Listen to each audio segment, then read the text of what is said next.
What sort of ways have you tried to get involved with the Space Frontier Foundation? Well, I first started out working as a volunteer on conferences.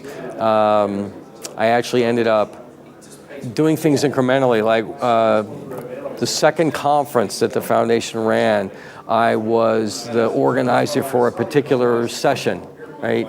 And then the next year, I was the organizer for a day, right? And then the next year, I organized and led the entire conference team.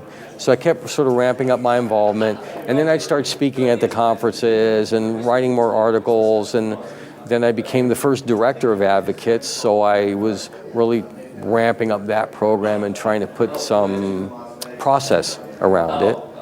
And over time, you know, I was still working in IT professionally, but that's how I was involved within doing what I could do to contribute to how we did things in space. And over many years, you know, just led to more involvement with the organization, and ultimately, I guess in early 2004, I stopped working in IT. I wanted to see if I could create a new career, turn my passion for all of what we do in space into a new career. So I set out to be an independent writer and speaker and consultant, having no clue how difficult it is to create a new career all by yourself, right? And they ended up getting a call from the Space Frontier Foundation, from Bob Werb, the chairman, who I'd known for many years by then. So, you know, we have some funding now, and we want to hire an executive director, and we want you to do that. You know, so I did that for 3 years. It was a full-time job. And that was 2005 through the end of 2007. And then since then, I've been doing independent consulting. So. Who have you been doing consulting work for? It's really varied. I started out, I live in North Carolina. So North Carolina has an aviation industry, aerospace, a lot of defense-related business as well, spread all around the state.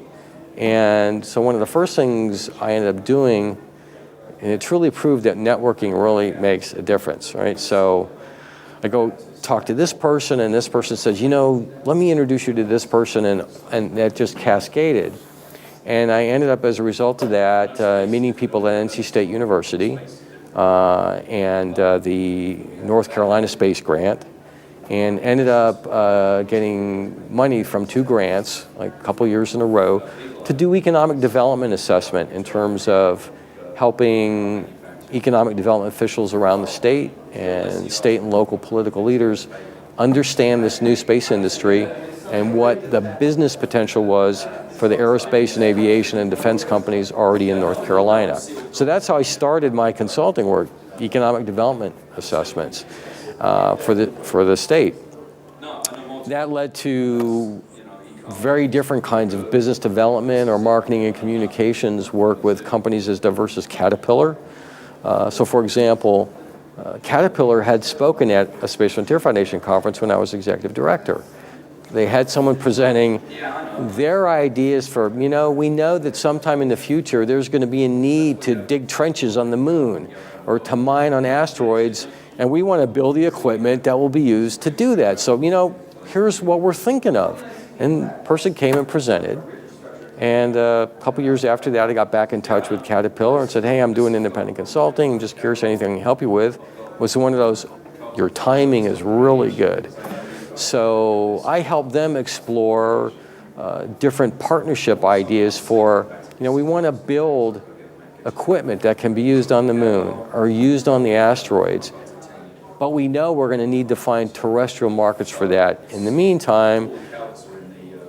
But you know, we'd like to explore some ideas of how do we fund the development of that kind of equipment if we don't want to do it ourselves. And so I help them look into things like that. So my clients have included non-space companies like Caterpillar that understand that commercial space is a market or a future market, to companies that are very much already in the space industry like SpaceWorks Engineering, which is diversified and has a variety of subsidiaries now. With them, the fact that I have an IT career and a space career was particularly useful as they were spinning up their SpaceWorks software division. So I helped them with some marketing and communications work for that before they launched. and worked with some publishers that wanted to know, gee, do we really want to think about, is there a monthly magazine we might want to publish that might be of interest to people in this industry? One of my more recent clients is a company in North Carolina called Blue Force Technologies.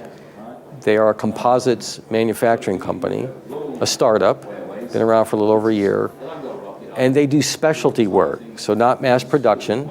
And so they've worked with companies that I'm not permitted to talk about, including one in the NewSpace industry.